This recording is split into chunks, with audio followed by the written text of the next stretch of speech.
Welcome all FYBSc students. In this lecture, we study types of lasers.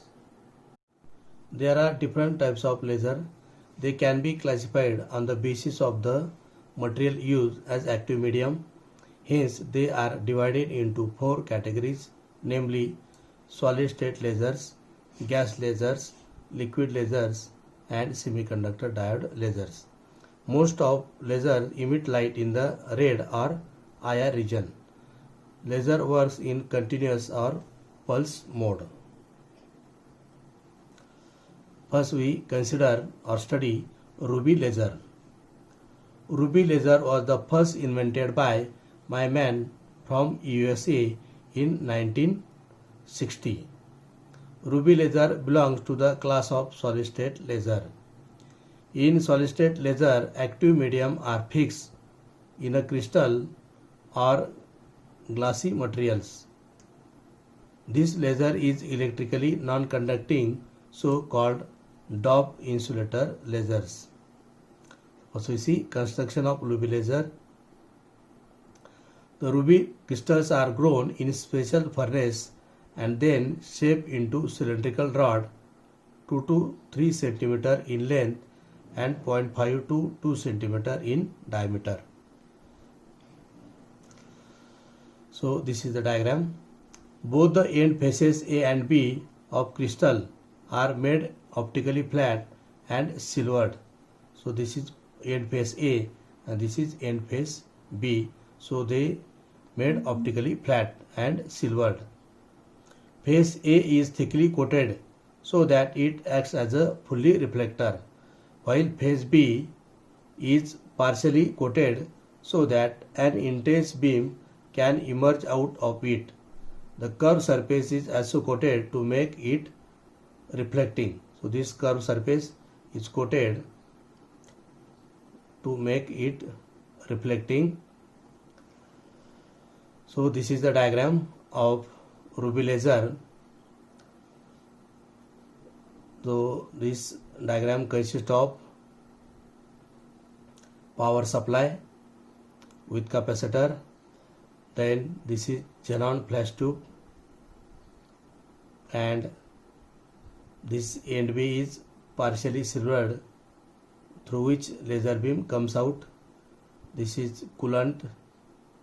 Coolant consists of liquid N2 gas, nitrogen gas. The face A is thickly silvered. The ruby crystal prepared in this manner is called resonant cell or cavity. The ruby rod is surrounded by a cylindrical glass tube. So this is surrounded by the cylindrical glass tube. The liquid nitrogen is circulated through glass tube to keep the ruby rod cool. A xenon flash tube is wound around the glass tube so that the ruby rod lies along its axis. It is connected to suitable source of power supply and made to flash for a few milliseconds. Then we consider working. Ruby laser uses a 3-level pumping scheme. So in last lecture we have studied 3-level pumping scheme and 4-level pumping scheme, but ruby laser uses 3-level pumping scheme. Ruby consists of a crystal of aluminum oxide Al2O3 with 0.03 to 0.05% of Cr2O3, that is chromium oxide, so that Cr3 plus ions replace some of Al atoms. The crystal field splits up the energy levels of Cr3 plus ions in such a way that it has a short-lived excited energy state E3 having energy value 2.26 electron volt and middle metastable state of energy E2 equal to 1.79 electron volt above the ground state E1 as shown in the energy diagram. So this is the energy diagram. Here is ground state E1, then higher state E3 having energy 2.26 electron volt, then metastable state E2 of energy 1.79 electron volt, and here this is the laser transition from metastable state E2 to ground state E1. The laser having wavelength 6943 angstrom is emitted during the process of this stimulated emission. So we remember this diagram.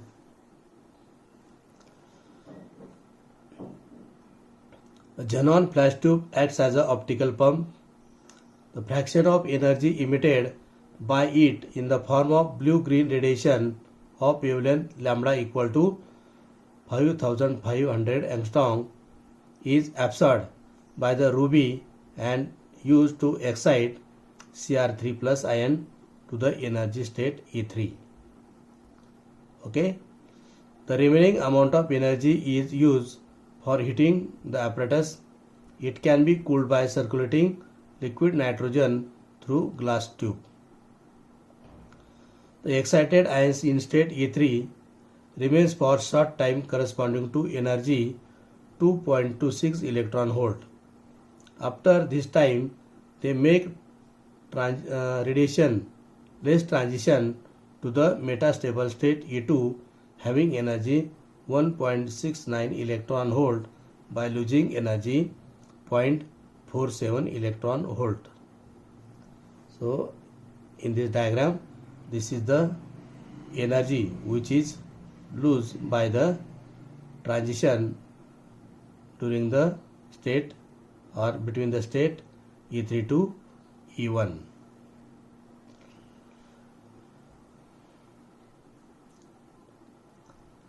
The excited ions in state E3 remains for short time corresponding to energy 2.26 electron volt. After this time, they make radiation transition to the metastable state E2 having energy 1.79 electron volt by losing energy 0.47 electron volt. As a result, metastable state E2 becomes more populated than the level E1. In this situation, population inversion condition is achieved between energy state E2 and E1. So in the diagram, the population inversion condition is achieved between metastable state E2 and ground state E1. Then one of the spontaneously emitted photon by a Cr3 plus ion would start stimulated emission. Once the stimulated emission is started, red photons of wavelength 6943 angstrom are produced. These photons travel along the axis of ruby rod and repeatedly reflected at the end mirrors, and light amplification takes place and strong red light emerges out through the partially silvered end B as shown in the figure. So we consider this figure. The laser beam is emerged out from this partially silvered face P.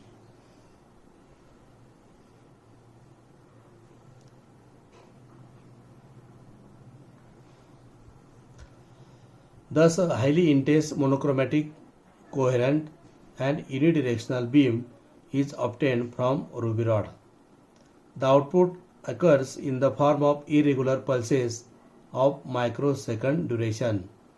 It is because the stimulated transition occurs faster than the rate at which population inversion is maintained in the crystal. Next we consider the uses of ruby laser. Ruby lasers are used in optical holography and used for recording holograms. Ruby lasers can be used for measurement of plasma properties such as electron density and temperature. Melanin of the skin and tattoos can be removed using this laser.